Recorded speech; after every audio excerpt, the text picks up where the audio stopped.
Thank you, Mr. Chairman. Thanks to both of you for being here.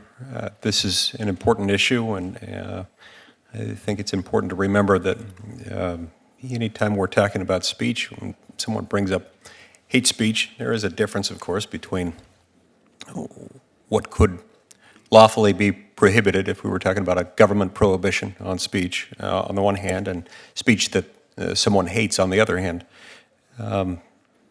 I'd like to start with you, Mr. Potts. Can you tell me, Facebook has a different standard for content generated by a user who is not a paid advertiser versus paid advertisements, is that right?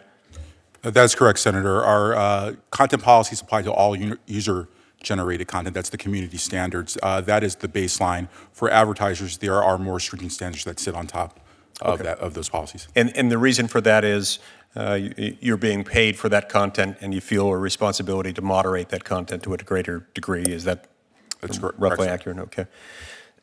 Are you familiar with an instance a few months ago in which Susan B. Anthony list, a topic that came up in a slightly different context a few minutes ago, ran a couple of ads dealing with two prematurely born babies who survived, Charlotte Ryan and Micah Pickering? Yes, Senator, I'm definitely familiar with the Micah Pickering example, maybe a little less so with the Charlotte Ryan. Okay, so let's go with the Micah Pickering example. I met Micah Pickering. He's a healthy, happy little boy now. His images were featured in an advertisement purchased by the Susan B. Anthony list in order to promote life, in order to promote the idea that children, even children born very prematurely, in the range of 20 to 22 gestational weeks, can still survive and go on to live as happy, healthy human beings. And as I recall, that advertisement was taken down by Facebook. Is that? That's correct, and I believe that we reinstated that advertisement within 24 hours. Okay. At the time, what was Facebook's explanation for why it was taken down? I think it violated one of our advertising policies. Which policy would that have been? I believe it was around, we have a policy around somewhat graphic content, and someone viewed that to be graphic. I think the exact name is the sensationalism policy. Senator. Okay. Graphic content, perhaps because it involved a medical procedure, or perhaps because it depicted an infant in a position in which the infant had tubes going into it or something like that? It is a medical procedure. Okay. The medical procedure going on, that's depicted, and that's regarded as graphic. Does your policy work even-handedly, such that regardless of whether we're talking about pro-life versus pro-choice, what if the same image were depicted in a slightly different context, not advertising perhaps a pro-choice cause, but just another cause unrelated to pro-life?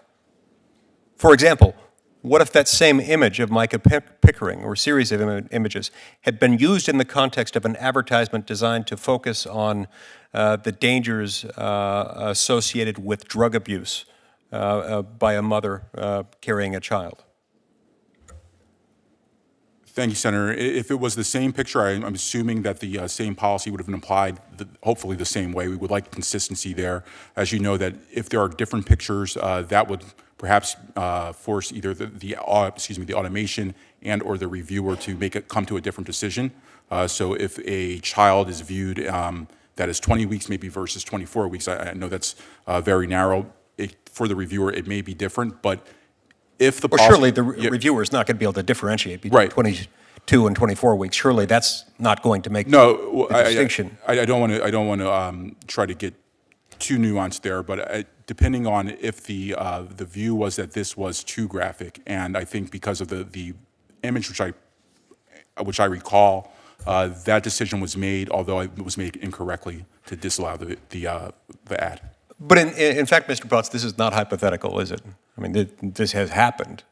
We did, in fact, see the Susan B. Anthony list advertisement taken down, while we had corresponding images used in advertisements that have not been taken down. Isn't that right?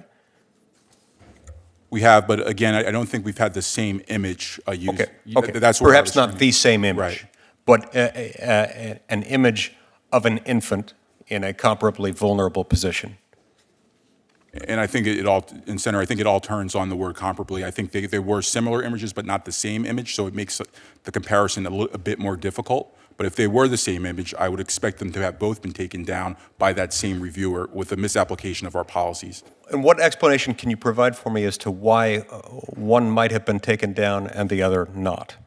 Regardless of whether you say they should have been consistent with Facebook's policy, what might account for why they might receive differential treatment?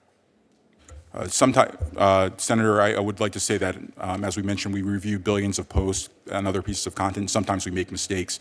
In this case of this reviewer that reviewed that piece of content with Micah, he removed it incorrectly, or he or she removed it incorrectly. If that's the case, I would expect that reviewer to make the same mistake, regardless of who shared that image. Now, if we take a different image run by the SBA, run by anyone, and place it there, and if that person were to allow it, I assume that they would allow it across the board as well. I don't know if I'm doing a great job of explaining that, but No, I think I understand what you're suggesting, and I understand and appreciate the point. Could it not also have to do with other factors, including possibly who is more likely to complain about the Susan B. Anthony image? Who is more likely to work at Facebook? Could that have something to do with it? I don't believe so, Senator. I think to a question of whether someone would try to influence a decision with their bias, that's something that we really try to exclude, to bring out of the process, to check any type of bias at the door. We have a very strong managing bias curriculum within the company. It's a rigorous program. I've never been in a position where I've written a policy or made an enforcement decision or sat with a product team building an engineering product where someone asked anyone's political affiliation or whether they were pro-life or pro-choice.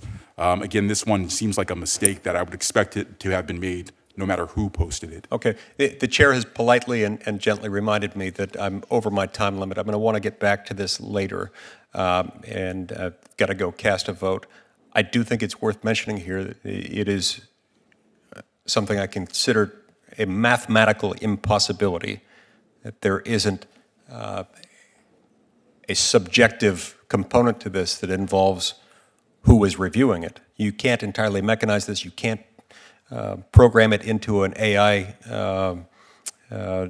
feature to monitor this. It seems to me mathematically impossible to suggest that there isn't some subjective judgment calling going on, and that some of that might not be impacted by who works there. Now, Facebook is a private company. I differ from some of my colleagues in the approach I take to this. I don't view you as a public utility. I don't view you as being owned by the government.